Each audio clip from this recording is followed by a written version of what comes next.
Representing Sweeney.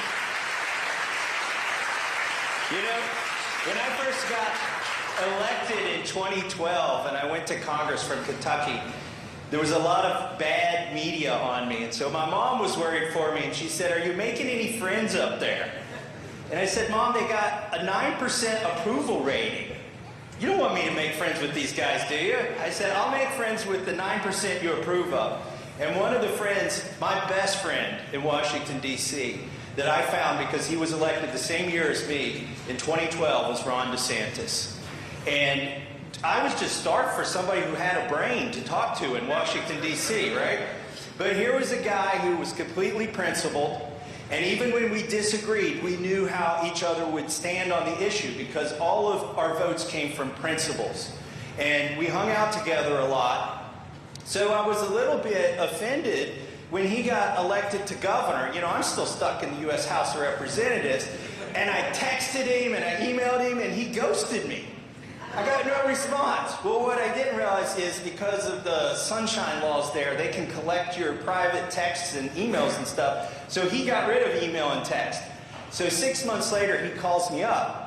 And I'm like, "Oh, you're too big for me now. I'm a big governor." But he would call me up occasionally and tell me his plans and what he was doing. And every plan that he explained to me worked out. Like, instead of rage tweeting about stuff that, you know, like when they mistreated conservatives on Facebook. Has anybody been in Facebook jail here? All right. If you haven't been in Facebook jail, you're not trying. Anyways, when they were putting people in Facebook jail, Governor Ron DeSantis called me. He says, "I think I got an idea." Now, it's a private company and they're a private entity, and I don't want to, you know, get involved in infringing on anything, but Facebook's on all our government computers. I'm going to kick them off of every government computer in the state of Florida, and he did. And that, I was like, wow, that's a good idea. And by the way, I think their productivity went up in Florida too in the government when he did that. But my big litmus test when I decide to vote for a candidate, I don't care if it's dog catcher or if it's senator, U.S. senator. My litmus test used to be the Second Amendment. I would listen real hard when somebody said, "Do you support the Second Amendment?" And if a candidate says, "Oh, I love duck hunting," I am not voting for you. If you do not understand what the Second Amendment's about, if you think it's about duck hunting, then you don't understand any of the Constitution, most likely. And that was my litmus test for a long time. But I've got a new litmus test. When COVID happened and everybody was losing their minds, I got a phone call that said, "Stay home, Congress is going to spend $2 trillion by unanimous consent and nobody needs to be here." And I said, "This is wrong, that's not even constitutional." So it's 8 hours from Kentucky to D.C. I got my car at midnight and I drove, and I got there before they could open the floor of the House of Representatives at 9 a.m. And I said, "I object.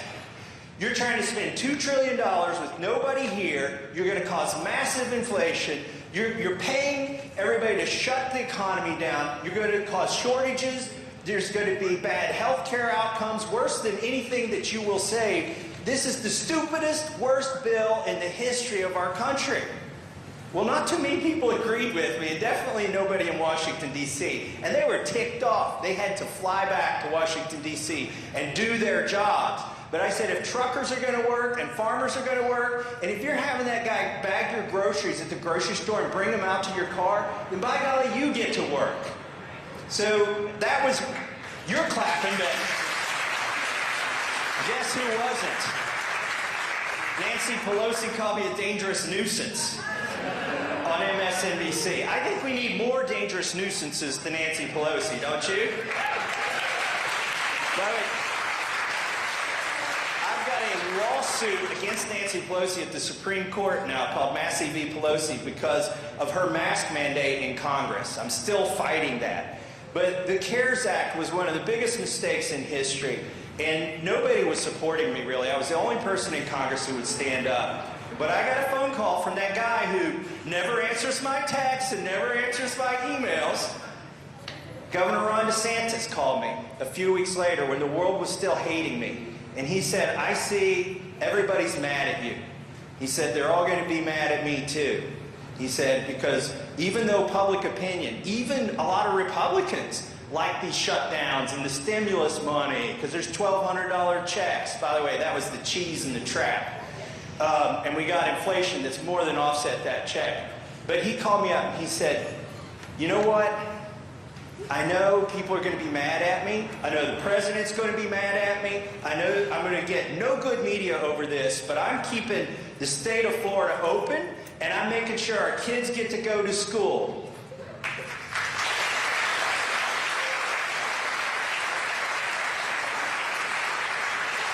And he said, because in 2 years, people will see that you and I are doing the right thing. And I thought, oh my goodness, this is a politician that can think 2 years from today instead of 2 days from today when the next news cycle is? By the way, where were the other candidates who were running for president? Well, one of them called me up. He was the president at the time. He was mad at me when I opposed the CARES Act. I was on the floor of the House of Representatives getting ready to demand the recorded vote. He called me 3 times. I let it go to voicemail 3 times. Then somebody tapped me on the shoulder, you need to call President Trump back. So I went out to call him back right when I was opposing the CARES Act, and he said, I'm coming at you like you've never seen. Never in your life before. Have you seen the way in which I will come at you? I'm more popular than you in Kentucky, and you know it. I'm backing your primary opponent, and you're gonna lose. All because all I wanted was a recorded vote on the worst bill in history that he was supporting. By the way, that bill had $400 million to fund absentee elections. Basically signing, I don't think he read it. He signed his own demise when he signed that bill. And he came after me for having the audacity just to say we should show up for work and go on record and vote on this thing in person. Now, by the way, I went on to get 81% of the vote in my primary 6 weeks later. So,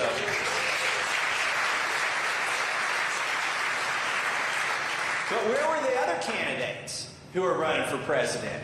Okay, you had one candidate who was supporting all the bad policy.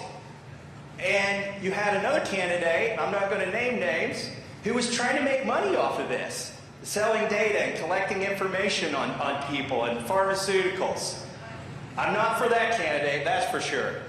And so you had candidates all in this election who were either AWOL or trying to make money off of it or doing the wrong thing, except for Ron DeSantis. He did the right thing just like he always does, and that's why I'm supporting him 100% for president. I give you Governor Ron DeSantis.